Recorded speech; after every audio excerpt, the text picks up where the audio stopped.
Salut à vous tous, on se retrouve aujourd'hui pour une vidéo d'actualité, c'est-à-dire le prix qui a augmenté encore une fois sur les superchargeurs Tesla. Donc vous n'êtes pas sans savoir que le prix en Europe de l'électricité explose. Alors c'est vrai qu'en France, on ne voit pas trop pour le moment nos factures augmenter. Elles augmenteront en février de 15%, en sachant que l'État applique un bouclier très très généreux par rapport à d'autres pays. Donc aujourd'hui, Tesla a annoncé deux choses. Donc l'augmentation du prix des superchargeurs en Europe. Donc quand je dis en Europe, c'est qu'ils ont trouvé une nouveauté par contre, c'est qu'ils ont uniformisé le prix au niveau européen. Donc ça jusqu'à présent, chaque superchargeur était effectivement un peu, avait son propre tarif. D'ailleurs, parfois, on ne savait pas pourquoi. En France, à 100 km d'écart, il n'y avait pas la même tarification. Donc, pour le coup, ça posait question. Maintenant, ils ont fait beaucoup plus simple. Le superchargeur est disponible. Le prix est identique dans toute l'Europe. Alors, on va aller regarder si la tarification a été mise à jour sur le configurateur Tesla. Donc effectivement, le prix n'apparaît pas forcément aujourd'hui sur ce type de configurateur. Donc pour le retrouver, il faut passer par l'application Tesla. Dans tous les cas, sachez une chose, c'est qu'on est donc sur effectivement un prix unique. Donc ça va être plus simple pour eux aussi, je pense, de gérer toute cette partie cartographie.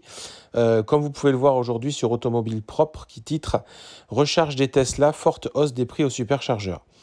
En fait, qu'est-ce qu'ils nous disent? Que dans la nuit de dimanche à lundi, Tesla a fait passer le coût du kilowattheure à 67 centimes donc en Europe. Et donc, ça c'est pour les clients Tesla, bien sûr.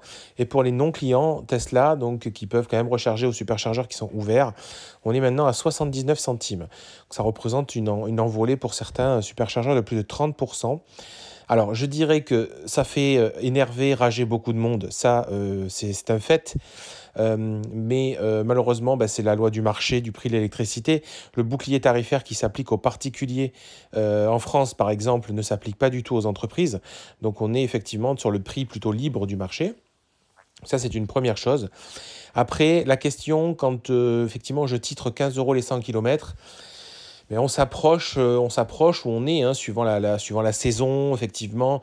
On est aux alentours de 20 à 22 kWh aujourd'hui sur autoroute. Bien évidemment, quand je parle aux 100 km, je parle aux 100 km d'autoroute.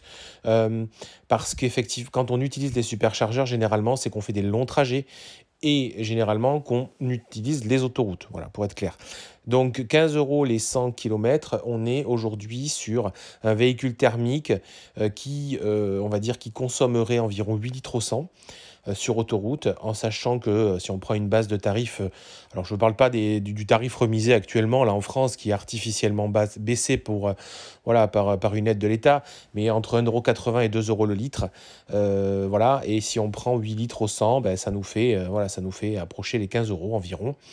Donc on est finalement aujourd'hui, comme le Tesla l'annonce, sur des longs trajets quand on utilise les superchargeurs au tarif d'une thermique. Donc oui, malgré que je sois électromobiliste, j'ai 2 véhicules électriques, mais je le dis, quand on roule aujourd'hui et qu'on utilise les superchargeurs, on est au même prix qu'une thermique. Bon. Après, une fois qu'on a dit ça, ça dépend le type de trajet que l'on fait. Moi, je vais vous donner mon cas personnel. Généralement, je fais rarement plus de si vous voulez, de 300-400 km. Et donc, quand on fait rarement plus de 300-400 km et qu'on sait qu'à destination, on a un point de recharge, soit gratuit dans notre logement, soit payant, mais globalement, on va parler d'un point de recharge possible, et bien finalement, un trajet de 300 à 400 km, on va s'arrêter une fois. On va faire un appoint d'environ, 20 kWh environ, il faut partir là-dessus, parce que finalement, on n'a pas besoin de refaire le plein à chaque fois. Et donc, si on est parti charger à 100% de la maison, aujourd'hui, effectivement, une recharge à domicile, moi, avec mon offre Tempo d'EDF, quand je suis en tarif à 8 centimes, ça me coûte en gros 5 € la recharge. Et après, donc, je vais faire mon trajet. Je vais effectivement recharger peut-être 20 kWh au superchargeur. Donc là, pour le coup, ces 20 kWh là, ils vont me coûter les 67 centimes. Donc, c'est-à-dire que ça va me coûter une dizaine d'euros. Et quand je vais arriver à domicile, je pourrai refaire mon plein, soit gratuitement. Moi, souvent, je vais dans des logements où la recharge est gratuite derrière. Donc, on a cet avantage-là. Donc, Oui, c'est le même tarif quand on le prend sur le papier, mais en réalité, ce n'est pas le même prix. Il faut garder en tête tout simplement que on est sur une même base de tarifs, mais en tout cas, on n'est en aucun cas sur le même prix. Parce que lorsqu'on recharge à la maison, ce qui est pour beaucoup, on va dire, allez, 85 à 90% des trajets effectivement à l'année. Alors c'est sûr que si vous faites très régulièrement des longs trajets et que vous avez besoin de supercharger souvent, par exemple vous traversez la France et il vous faut vous faire, je sais pas moi, 4-5 supercharges, là tout de suite ça va vous impacter. Moi, je le redis effectivement personnellement, je fais rarement des très longs trajets, donc je peux pas dire que ça sera très impactant pour moi personnellement.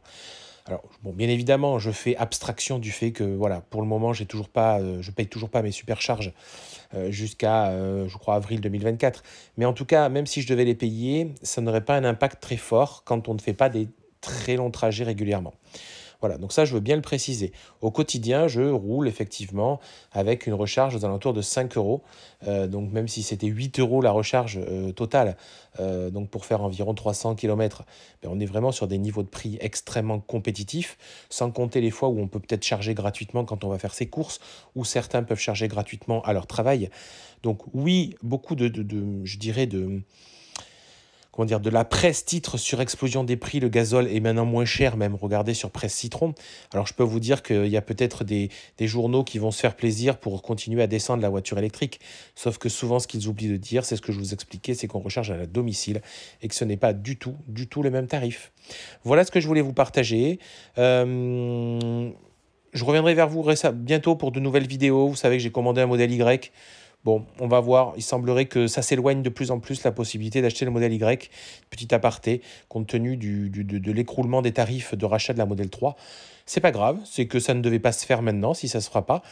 Et en tout cas, j'ai toujours une modèle 3 en commande, donc a priori, je devrais quand même changer ma modèle 3 en début d'année.